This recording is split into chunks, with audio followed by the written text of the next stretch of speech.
komunitas film Indonesia. Jadi obsesi kami adalah membuat film. Nah, ketika tahun kemarin 17 Agustus nggak ada, lalu saya mulai terbetik harus ada film. Diawali dari kita. Kalau cuma menunggu ternyata bertahun-tahun kita nunggu.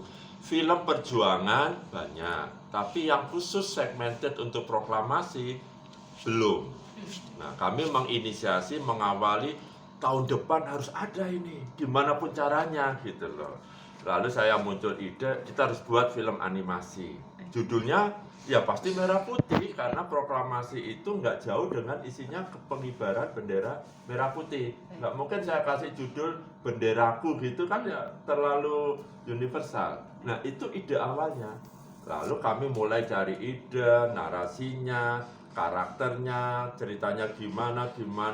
Mulai September itu kita udah mengumpulkan naskah, udah bekerja,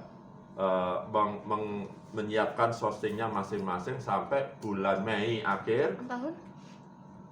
Ya tahun 24 kemarin. 2024, lalu bulan Mei kemarin itu kita mulai melakukan namanya post production. Mulai kita menjahit, merender, mengenerate seperti itu sambil paralel kita review. Jadi ide awalnya berangkat dari keprihatinan setiap proklamasi belum ada tayangan film khusus proklamasi.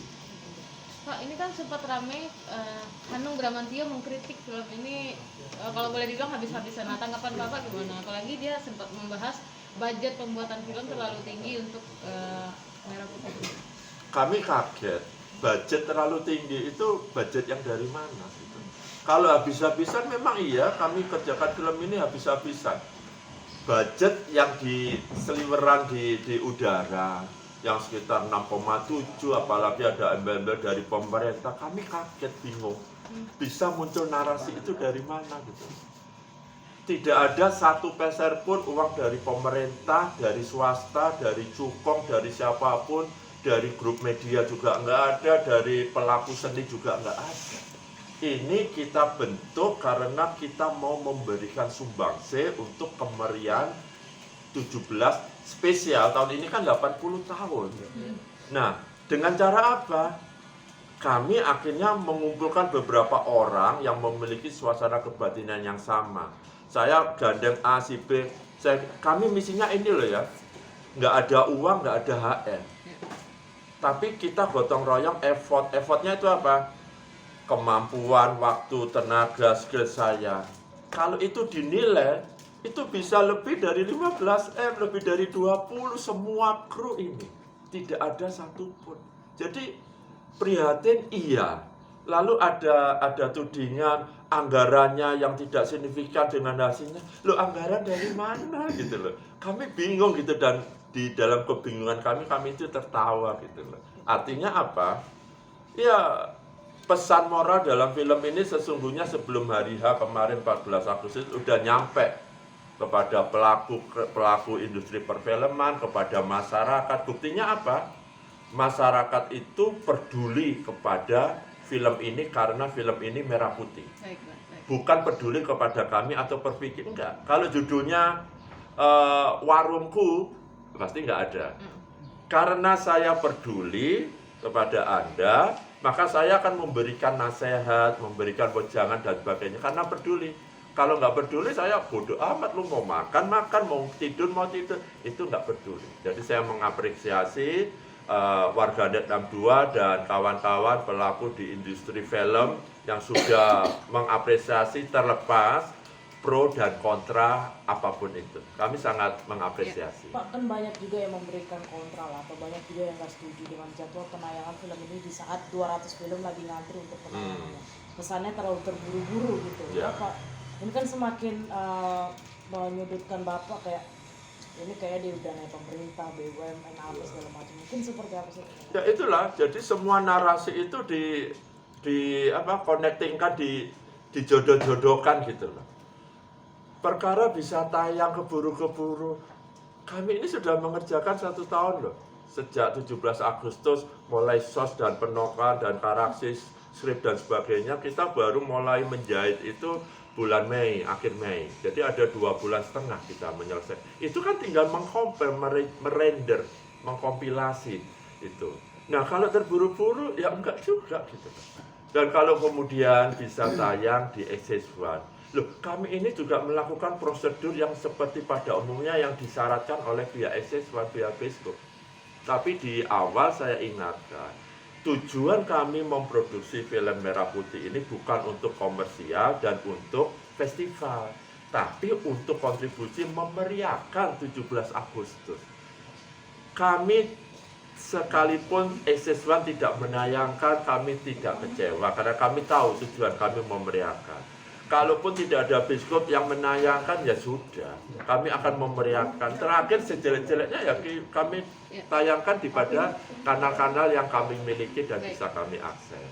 Pak, banyak juga konten kreator yang mengkritisi lah gitu, membandingkan dengan sinemasi Indonesia pastilah, juga ya. atau film-film kartun yang lain, mungkin seperti apa sih? Jadi gini, parameter sebuah film sukses dan berhasil atau standarnya itu tidak bisa apple to apple dibandingkan dengan film. Karena yang bisa menentukan parameter film ini sukses dan berhasil itu siapa? Penonton.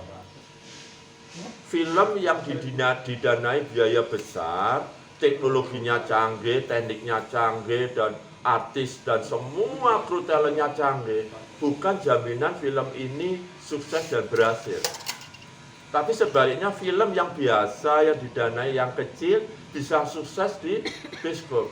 Contohnya ya, yang dulu kita ada Tongkat Emas, itu teknologinya luar biasa. Dananya juga 2M lebih, tapi nggak sukses di bioskop. Tapi ketika ada film yang di bawah 1M, film biasa, Olga Taman Lawang, tayang dia langsung box office jebret. Nah terus dibandingkan, jadi apa? Tongkat Emas ini yang menjadi viral pertama, menjadi patokan, tapi dia nggak sukses. Atau Olga Taman Lawang yang tidak menjadi nominasi, tapi dia sukses. Nah parameternya yang mana? Nah jadi kalau sekali lagi, ketika dibandingkan masing-masing ini, produser menciptakan itu punya target, mau dibawa kemana. Target kami bukan untuk festival dan untuk komersil, hanya untuk memeriahkan. Dana-dana kami sendiri, effort-effort kami sendiri, karya-karya kami sendiri kami sumbangsihkan untuk perayaan kemerdekaan ini.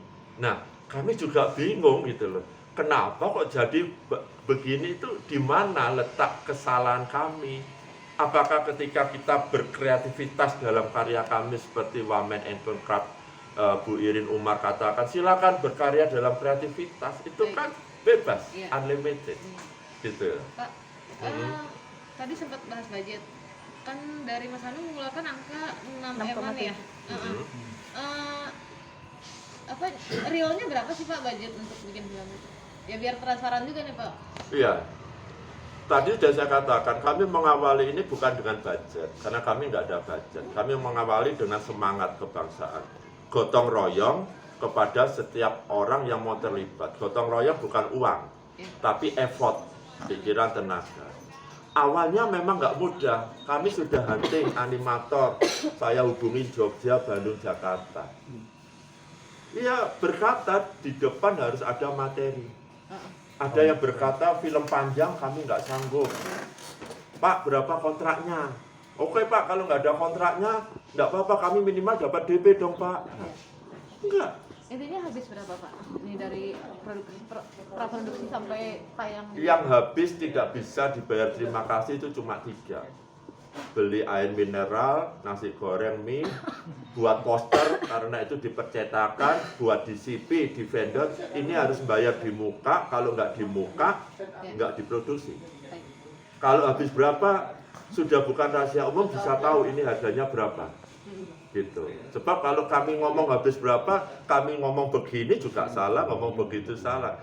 Habisnya adalah semangat waktu kita memproduksi. Tidak ada satu kru talent, manajemen, daber yang mendapatkan uang di depan. Akan tetapi, kalau feedback penonton ini banyak, itu kita bagi. Tapi kalau sedikit, ya sedikit. Kalau nggak ada, ya baginya cuma terima kasih. Lebih dari 6M? Ada? Apanya? Lebih dari 6M budgetnya? Kan sudah saya sebel 3 itu. Masa kami harus menyatakan harus begini-begini. Baik. Gitu. Ya, sebenarnya teman-teman juga bisa melihat berapa sih animasi, estimasi aja gitu. Standarnya berapa bang? Ya beda-beda lah. Mana? Optimis mengalahkan yang animasi sebelumnya nggak sih, kayak kita let's Animasi say itu Jumbo. saya kasih tahu dan sudah tahu. Animasi itu biaya produksinya sesungguhnya bisa 3 kali 4 dari film real action semestinya. Nah, kami membuat film ini hanya bermodalkan semangat kebersamaan untuk berkontribusi. Ini sumbangsi kami, kreativitas pekerjaan film membuat karya anak bangsa. Sumbangsi dari Access1 dan studio karena dia perusahaan film memberikan jadwal tayang. Sumbangsi dari kawan-kawan media memberikan, menginformasikan berita ini. Baik. Pak, terakhir. Saya terakhir. Bapak diuntungkan apa dirugikan dengan Mas Hanung? Kalau dirugikan akan menuntut balik tidak?